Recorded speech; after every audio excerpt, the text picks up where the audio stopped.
What's up everyone, so Toby here, back with the first video of Sanctum League, and I wanted to talk about how I am currently running my Atlas as Alkenco, and really enjoying just getting the most Sanctums that I possibly can by spamming out a bunch of maps. So currently I am buying pretty much any maps of TFT for any tier 15 or 16 maps of TFT for 2 chaos per map. This, for example, is 170 maps, which cost me a grand total of 340 chaos. Now, the idea here is to leverage a tree where I am happy to click on anything that does show up in my maps, but I'm not going out of my way to do my maps fully. So I am spec'd into Harvest, I'm spec'd into Essences, and I am spec'd into heist nodes, or some of the heist nodes. And the idea is to just pretty much run into the map, run to the Sanctum stash. If you can open the Sanctum stash. And then if you see anything nearby, like for example your Harvest, which has a pretty high chance to spawn, I think if you do the math, it's like 70 to 80% chance to spawn in your map. You go and do your Harvest, you see a couple smuggler stashes, you click on them, collect what's inside there if it's a deception contract or a blueprint, and just get out. And if you see an essence, you just do it. But you're not going out of your way to complete those maps. At the same time, I am running the exarch influence. So if just because of this node, which has 50% chance to spawn a Searing Exarch altar, and the influence of the Searing Exarch first appears in your maps, so we get an altar pretty much half of the time for free at the start of the map. If that altar is really good, like something like Awakened Sextants or Chaos Orbs, I might or Grand Exarch Ica, or whatever it's called, I might consider running the map fully. And if it doesn't show up, then so be it.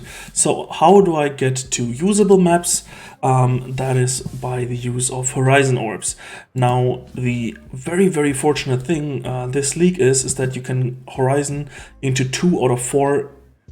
It's 4 or 5 really good maps. So Graveyard is great if you just want to run in for the Sanctum. And then we have Toxic Sewer, which is both pretty decent to do, to just run in and grab your Sanctum, but also still sells for quite a bit. So what I do, I just buy a random whole bunch of uncorrupted maps of TFT that also are mirrored. Then I search for Identified. I pretty much identify all of these maps so that I can Horizon Orb them. Currently I only have 9 Horizon Orbs for the purposes of showing you this. I still have to buy more, but basically you identify this entire stash. And then you would just start Horizon Orbing them into graveyards and toxic sewers. Now you can of course check first if there's maps that you would like to keep, like City Square or Strand maybe. If those people that sell in bulk don't know what they had. I think Strands are currently going for something like 4 to 5 chaos, which is pretty good. So you might want to consider taking those out and selling those separately or keeping them for yourself to run later.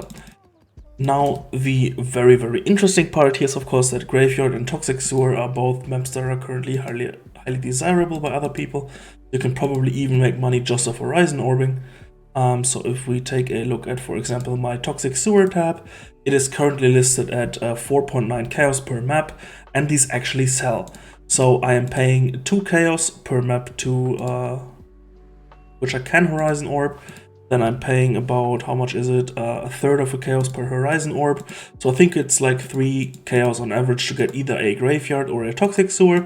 So if I just sell these for 4C, I'm already making back like 1/3 of my map in costs just from Horizon Orbing everything myself.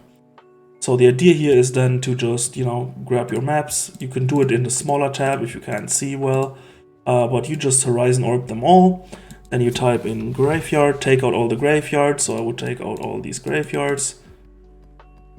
Then you take out all the toxic sewers. Whoops, that's not a toxic sewer. You take out all these maps, and then you are left with pretty much just ancient cities and ghettos, and then you would go on to Horizon Orb those again. Then you have a 2 out of 3 chance to get something good.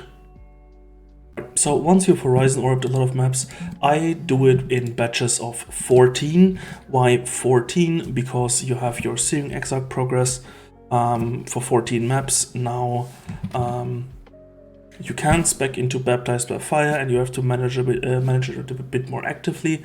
But basically what you don't want to do is run the Graveyard map if you have to kill the map boss to get your invitation, because that's a substantial part of your money sustain, just for spawning the Sanctums. But you do want to do it in a map that is, you know, much easier to kill the boss in.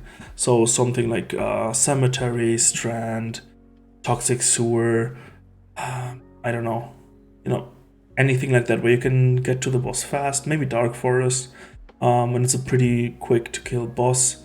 That's not like super phased. You know, Haunted Mansion would be great. No, you can choose whatever map you like, Dunes maybe, or, you know, something like Underground Sea, whatever you like, to get your invitation the next time it is up. So that would be on map 14 and on map 28 of your cycle. Again, if you don't want to actively take a look at the map device, if you do it, you can spec out of this and just, you know, sort your stash something like this. So you have as your 14th map, if you just run it all the way down from here, you know, your cemetery, and the rest is like graveyard, strands, whatever. Now the next idea is to just pretty much just alchemy orb these. The reason to alchemy orb these is because we don't want 0 quantity if we do end up running the harvest, because the harvest is made a lot better by quantity on the map, as far as I know. So you would just run into these. I think Grimro also made a video on Graveyard. You would just go in, run around the map in a big circle, and usually that shows up. So here would be a harvest. We would go into the harvest, and then search for the Sanctum stash. Kill more some mobs on the way to trigger the influence. There we have the influence, so this one is not that great. It's just some lower ambers and orbs of regret, so I don't care about these, so I'm not going to take the time to full clear the map to get some incidental loot. Instead, I'm just going to run around until I see this Sanctum stash. So there is an Essence Stone here that you could, for example, also kill if you wanted to. Of course, you know, it matters how fast you kill the Essence, whether it's worth it. This one is quite tanky. It takes quite a long time to do. But yeah, you just run into here, gather your Sanctum completion, and get out. And then again, your harvest you would do. You know, one harvest is about, I think, like 600 to 700 life force, because we've blocked a lot of the other ones. So we've blocked both purple and blue. We get a lot of yellow fields, and you know, 600-700 yellow life force is already like almost 20 chaos. So this is quite worth to do, in my opinion. It's also like the most chill thing that you can do. It's probably not the best profit per hour, but I'm so in love with Sanctum that I just want to do Sanctum more. I'm still searching for a really good relic for my build. Obviously, I did not take a portal scroll because I'm an idiot. Yeah, I'm still searching for a great relic for my build. I really got annoyed with, where is it? This one here, which has increased duration of elements on other enemies, which would be great for Explosive Arrow, but it has fire damage to attacks, which is horrible. And then I have one really amazing relic already, which has 2% maximum lightning resistance and 1 to 4 lightning damage to attacks per 10 intelligence. Yeah, so hunting these relics is just super fun to me. It's great knowing that you cannot sell these, you cannot buy these. These are just on your character permanently as like a mark of achievement, which is great. I love that. And then once you have 5 of a type that you don't want, you could just vendor these. So I do want to keep cold damage leeches live, because if I do want to play something like stupid like Winter Orb, I might need this. These are all things I don't need, and if you have the same base type, you can just vendor them. Currently I'm using, for example, 13 All Rise, which is horrible. It really doesn't do anything. But you know, that's what I'm using. So anyways, I hope that you could follow what I'm doing here.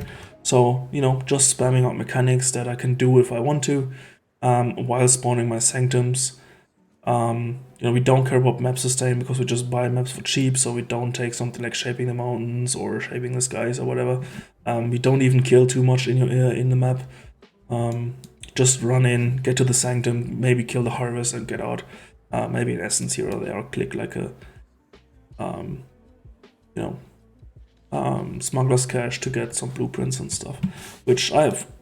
Oops, that's not what I wanted to do. Which, you know, I have quite a few of those already. So if you look at my stash, this is all just random blueprints that I got that I still have to sell. These should all pretty much be deception contracts. So, you know, it's quite decent money on the way, incidentally. And then just the invitations and selling your toxic sewers should already easily make up for the cost of running these maps. And then you get to run the Sanctum, which is already, you know, even if you don't find a divine, I would say half a divine to a divine if you can complete it, and should only get better with the introduction of these new relics that alter your run and give you extra rewards at the end. So yeah, I'm having a lot of fun with Sanctum. I've been quite busy, you know, settling into working as a teacher, while also trying to play. So, you know, I did farm a mage blood within 10 days instead of 5 days as I usually would, but it was quite hard this league. The economy is quite screwed up, so, you know, divine orbs are something stupid like 250 chaos already. Yeah, so they're nearing 250 chaos, which is, I think it's really bad. And then something like mage blood is like 240 divines, yeah.